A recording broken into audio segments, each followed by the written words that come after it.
Welcome to Choice Classic Radio, where we bring to you the greatest old-time radio shows. Like us on Facebook, subscribe to us on YouTube, and thank you for donating at choiceclassicradio.com. Neville! Oh!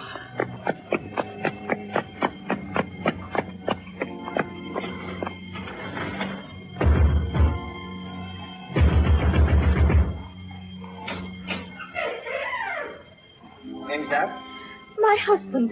At the window, upstairs. My husband. Up there. Upstairs. Oh, let me pass, please. Oh, what am I to do? I bring police. Distraught at the mysterious disappearance of her husband, Mrs. Neville Sinclair turned to my friend Sherlock Holmes for help. My name is Watson, Dr. Watson, and I was privileged to share the adventures of Sherlock Holmes. I will tell you about the man with the twisted lip. If I may consult my notes a moment.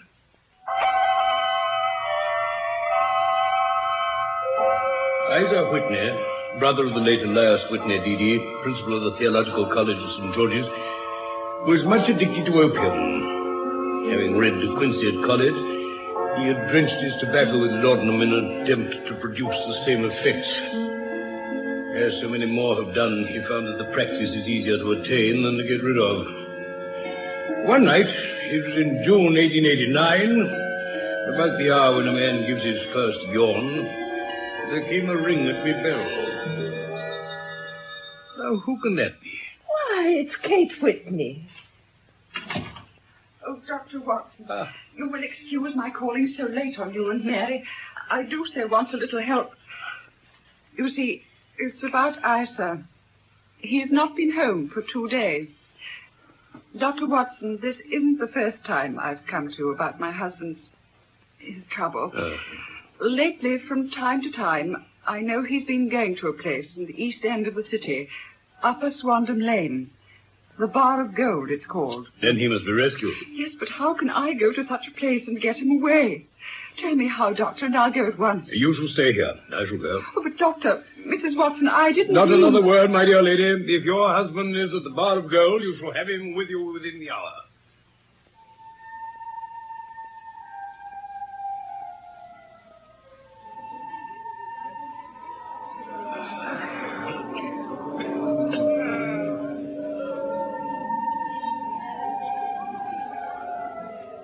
Here you are, Whitney. Eh? What? Do you know me? Who? Watson. What are you... I'm come to fetch you out of this place. What? Well, what time is it? It is nearly 11 o'clock on Friday, June the 19th. Friday? Good heavens, I thought it was Wednesday. It is Wednesday. What do you want to frighten the chap for? I tell you it's Friday, and your poor wife has been waiting these 2 days for you. You should be ashamed of yourself. So I am. But you've got mixed, Watson, for I've been here only a few hours. 3 pipes, 4 pipes, I forget how many. But I'll go home with you. I wouldn't frighten Kate, poor little Kate. I don't understand. I have a cab waiting outside. Now, can you get up? I think so. Good. Now then. Well, Watson, I must owe them something. Be a good chap. Find out how much. I'll just sit here till you come back.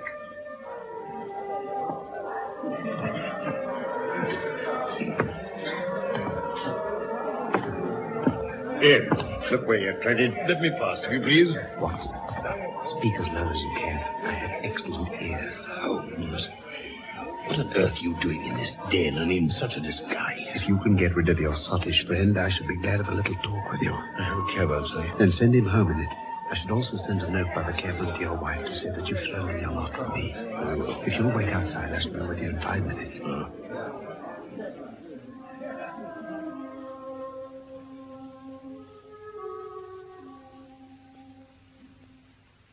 I suppose, my dear Watson, that you imagine I have added opium smoking to cocaine injections and all the other little weaknesses on which you favored me with your medical views. Well, I was certainly surprised to find you there. No more so than I to find you. I came to find a friend. And I to find an enemy. An enemy? Or shall I say my natural prey?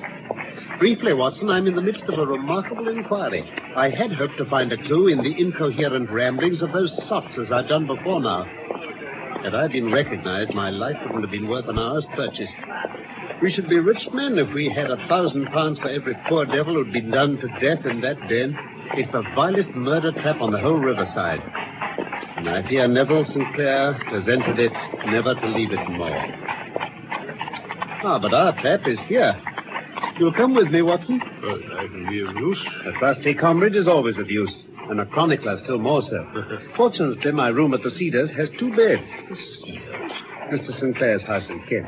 I'm staying there while I conduct the inquiry. Now, jump up, Watson. All right, John. We shan't need you. I'll take her. Yes, Mr. Holmes. Look out for me tomorrow, about 11. Very good, Dick. Off we go, then.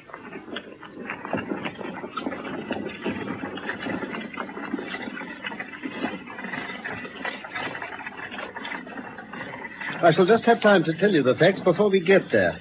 It seems absurdly simple, but somehow I can get nothing to go on. Maybe you may see as far. Proceed, then.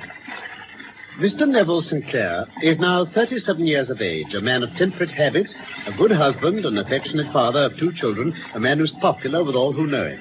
He has no occupation, but an interest in several companies. He goes into town, as a rule, every morning and returns by the 5:14 from Cannon Street every night.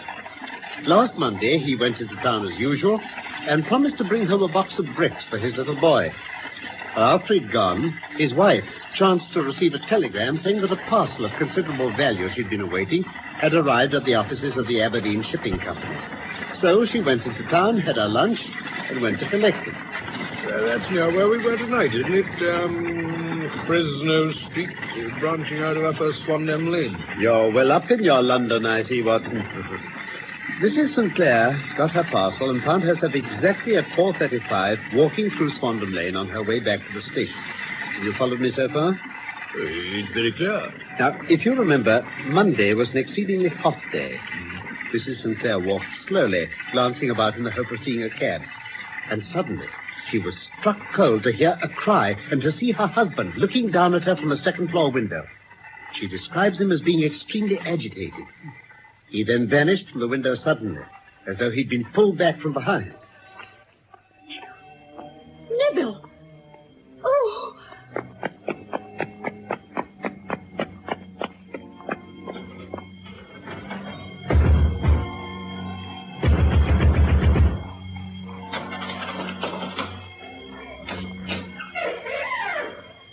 Hangs up?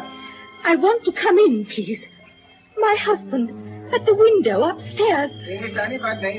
Oh, my husband, up there, upstairs. Oh, let me pass, please, please. Don't understand. Oh, what am I to do? I bring policemen. Understand? It was just round this next corner, Inspector. Well, ma'am, you were lucky I picked Swandam Lane to show these new constables their duty, or you might have had a fair step looking for an officer. Now, you're sure it was your husband you saw? I saw his face distinctly. It was agitated. He seemed to be beckoning. Then he vanished suddenly. Vanished? As though he'd been pulled back from behind. Then I ran to the door and tried to get inside. Only this foreign man... A foreigner, eh? What kind? An Indian, I think. He couldn't speak any English, so I could... Look, Inspector. There's the place. Oh, it is it? The good old bar of gold. An Indian who can't speak any English, did you say? Very convenient for him. Do you know something about him, then? We know all about that good-for-nothing Lascar, ma'am. He can speak English all right when he wants to. Come on, you perisher, open up.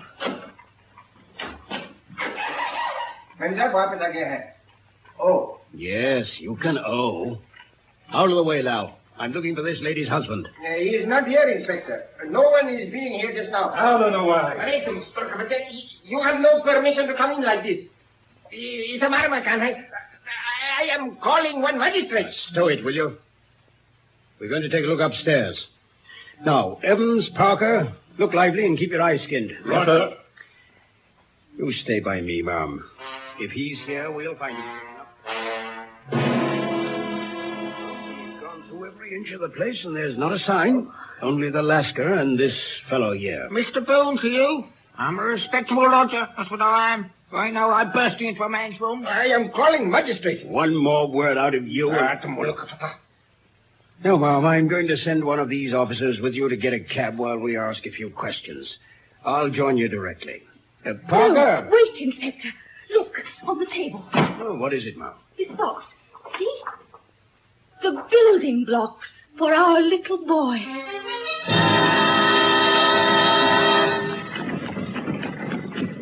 Pray continue your narrative, Holmes.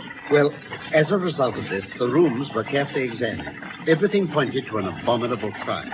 Traces of blood were to be seen on the bedroom windowsill and on the floor. Thrust away behind a curtain in the front room were all Mr. Neville Sinclair's clothes, except his coat.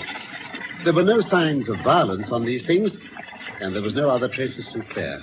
Out of the window he must have gone. This Lascar fellow, what about him? A man of the vilest antecedents. But as Mrs. Sinclair had met him at the foot of the stairs within a few seconds of seeing her husband at the window, he could hardly have been more than an accessory of the crime. His defense was absolute ignorance. The other one? A cripple. His name is Hugh Boone, a professional beggar. Well, you've probably seen him. A little distance down Threadneedle Street. You could hardly pass without noticing him.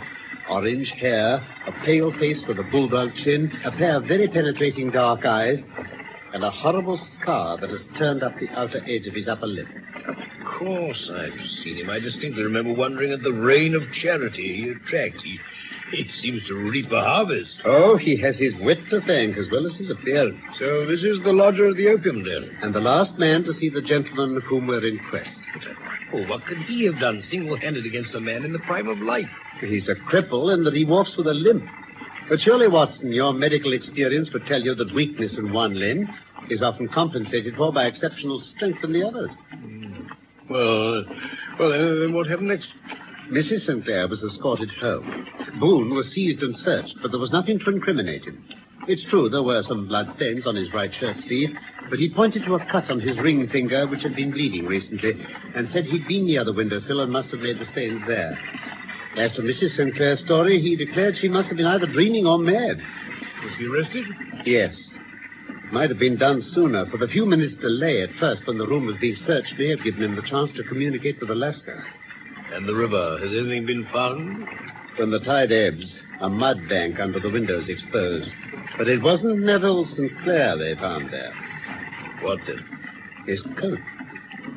Only the coat? But yes, and what do you think they found in the pockets? I can't imagine. 421 pennies and 270 halfpennies. It's no wonder the tide hadn't swept it away. The body... There's a fierce eddy in the channel between the wharf and the house. It seemed likely enough that the weighted coat had remained when the stripped body was sucked away into the river. Imagine what Boone might have done. He thrusts Sinclair out of the window. He hears the scuffle downstairs and knows he must get rid of the telltale clothes. He's in the act of throwing out the coat when he realizes that it will not sink. There's not a moment to lose. He rushes to the hoard where he keeps the fruits of his begging. He stuffs all the coins he can lay his hands on into the pockets of the coat and throws it out. Before he can do the same with the other things, there's a rush of steps below, and he only has time to close the window before the police appear. Well, certainly sounds feasible. It does. But I confess I cannot recall any case within my experience which looked so simple at the first glance, and yet presents such difficulties. Ah, but see, Watson, we're on the outskirts of Lee. And there, you see that light among the trees? Yes. Let's proceed.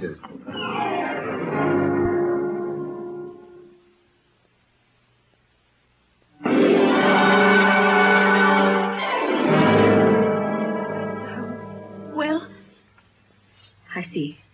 No good news, then? No. No bad? No.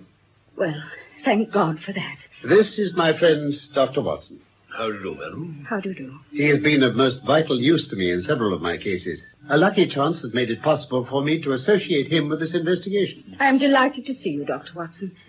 I'm sure you'll forgive anything which may be wanting in our arrangements when you consider the blow which has come so suddenly. My dear madam, I'm an old campaigner, and if I were not, I can see very well that no apology is needed. Now, Mr. Sherlock Holmes, I should very much like to ask you one or two plain questions, to which I beg a plain answer. Certainly, madam. Do not trouble about my feelings. I'm not hysterical or given to fainting. I simply wish to hear your opinion, your real opinion. Upon what point? In your heart of hearts, do you think that Neville is alive? Frankly now. Frankly, then, madam, I do not. You think he is dead? I do. Murdered? I don't say that. Perhaps. And on what day did he meet his death? On Monday. Well, Mr. Sherlock Holmes, perhaps you will be good enough to explain how I have received this letter from him today. What? Yes, today. May I see it? Certainly. Coarse writing. Surely this is not your husband's man. No, but that in the enclosure is. I perceive that whoever addressed the envelope had to go and inquire as to the address. How can you tell that? The name, you see, is in perfectly black ink. It has dried itself. The rest is of the greyish color, which shows the blotting paper has been used. This man has written the name, and there's been a pause before he wrote the address. It can only mean he was not familiar with it. Of course, it's only a trifle, but there's nothing so important as trifles. Let us now see the letter. Aha, there's been an enclosure here. Yes, there was a ring. His signet ring. I see. And are you sure this is your husband's hand? Yes, when he wrote hurriedly. Dearest, do not be frightened. All will come well. There is a huge error which it may take some little time to rectify. Wait in patience, Neville. Written in pencil upon a flyleaf of a book. Octavo size. No watermark. Posted today in Gravesend by a man with a dirty thumb. Aha. The flap has been gummed. I'm not very much in error by a person who's been chewing tobacco. Well, Mrs. Sinclair, the clouds lighten, though I should not venture to say that the danger is over. But he must be alive. Unless this is a clever forgery to put us on the wrong scent. The ring, after all, proves nothing. It may have been taken from him. No. It is his very own writing. Very well. It may, however, have been written on Monday and only posted today. That's possible. If so, much may have happened between. I can't imagine. It's unthinkable. On Monday, he made no remarks before leaving you? None. You were surprised to see him in Swandam Lane? Of course. Was the window open? Yes. Then he might have called you. He might. But he only gave an inarticulate cry. A call for help, I thought. He waved his hands. But it might have been surprise, astonishment at seeing you. It is possible. And you thought he was pulled back? Well, he disappeared so suddenly. He might have leapt back. You didn't see anyone else there? No, but that horrible man confessed to having been there, and the Lascar was at the foot of the stairs. So far as you noticed, your husband had his ordinary clothes on. But without his collar and tie. I distinctly saw his bare throat. Had he ever shown any signs of taking opium? Never. Thank you, Mrs. Sinclair. Those are the principal points about which I wish to be absolutely clear. We shall now have a little of this delightful supper and then retire. We may have a very busy day tomorrow. Watson, are you awake? Yes. Game for morning drive. Drive, oh, yes, certainly. Then dress. I want to test a little theory of mine. I think you're now in the presence of one of the most absolute fools in Europe who deserves to be kicked from here to Charing Cross. But I think I have the key of the affair now. Where is this key? It was in the bathroom. Oh, yes, I'm not joking. I've just been there, and I've taken it out. I have it in this Gladstone bag. Now, come on, Watson, and we shall see whether it will not fit the lock. Good morning, Mr. Holmes, sir. Who's on duty, Constable? Inspector Bradstreet, sir. Ah, Bradstreet, how are you? Well, Mr. Holmes, thank you. What brings you to Bow Street so early? I wish to have a word with you, Bradstreet. Oh, certainly. Step into my room, gentlemen. Thank you. Now, I've called about that beggarman Boone, the Sinclair case. Yes, he's been remanded for further inquiries. Is he here? In the cells. Is he quiet? Oh, he gives no trouble. He's a dirty scoundrel, huh? Dirty? Yes, all we can do to make him wash his hands. His face is as black as a tinker's. Still, once his case is settled, he'll have a regular prison bars, and if you saw him, I think you'd agree he needs it. I should like to see him very much. Come this way, then. Oh, you leave your bag. No, I think I'll take it. Very good. Come along, then. The third on the right, it is.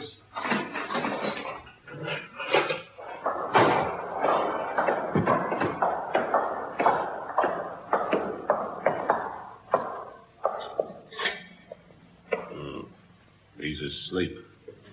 You can see him very well. Yeah, he's a beauty, isn't he? He certainly needs a wash.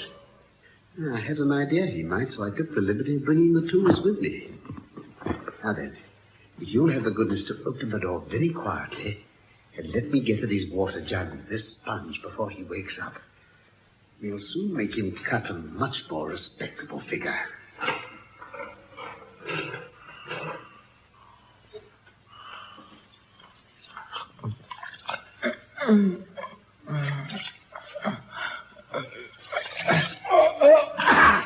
Let me introduce you to Mr. Neville Sinclair of Lee in the county of Kent. What? Well, you're right, Mr. Holmes. It is the missing man. I recognize him from his photograph. Well, it's all up then. Well, after 27 years in the force army, what do you say to this, sir? Say? Why, yes. I am Neville Sinclair. With what am I charged? With making away with Mr. Neville. No, hang it. I think it's obvious that no crime has been committed. Therefore, I'm illegally detained. No crime, Mr. Sinclair, but a very great error. You would have done better to have trusted your wife. God help me. It was the children. I can't bear to have them ashamed of their father. Now, listen to me. If you leave this to a court of law, you can hardly escape the publicity.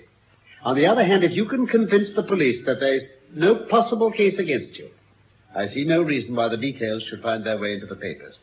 Eh, Bradstreet? Well, sir, I suppose... Then, gentlemen, you shall be the first ever to hear my story. After leaving school, I travelled a good deal. Then I took to the stage, and then I became a reporter on an evening newspaper in London. One day, my editor wanted a series of articles on begging in the metropolis. I volunteered to supply them. It was only by trying begging as an amateur that I could get the facts I needed.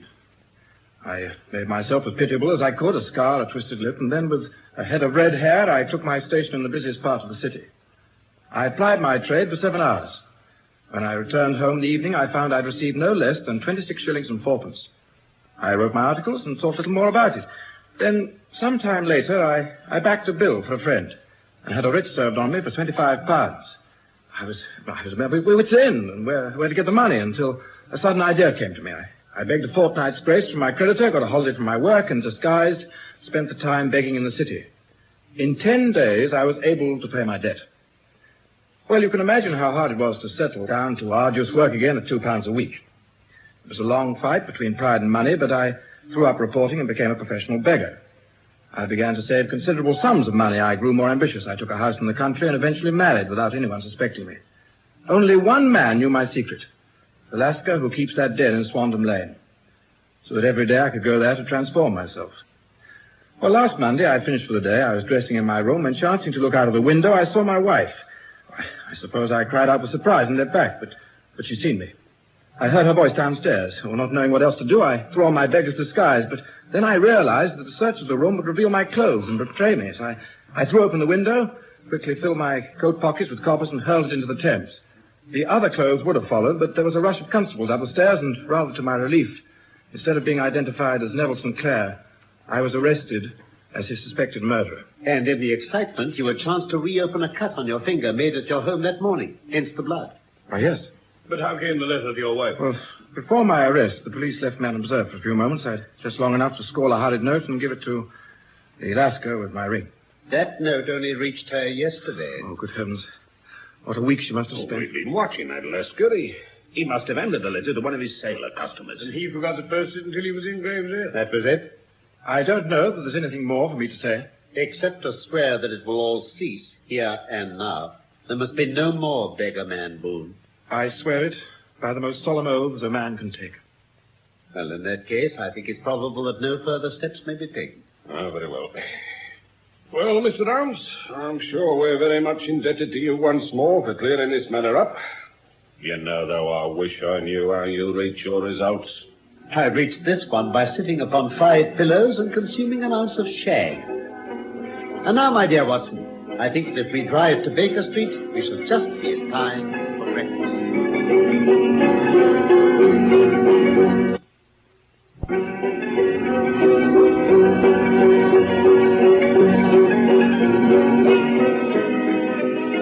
The Man with the Twisted Lip was one of the Sherlock Holmes stories from the inspired pen of Sir Arthur Conan Doyle. My real name is Norman Shelley.